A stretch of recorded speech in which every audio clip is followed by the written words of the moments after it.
guys, and welcome back to this channel. In this video I'll be showing you guys how you can use the camera tracking feature on CapCut PC.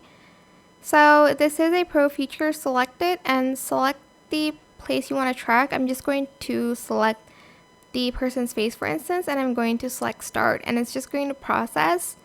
There's a few adjustments I will have to make after, like this background over here that I want to remove. So I'm just going to wait for it to process because I do not want that to be here. I will have to let it zoom for a bit.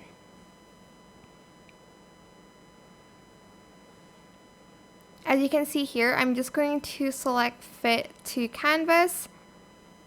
And you can also adjust the size, and you can also blur canvas, but I like to fit it to canvas so it's in the middle.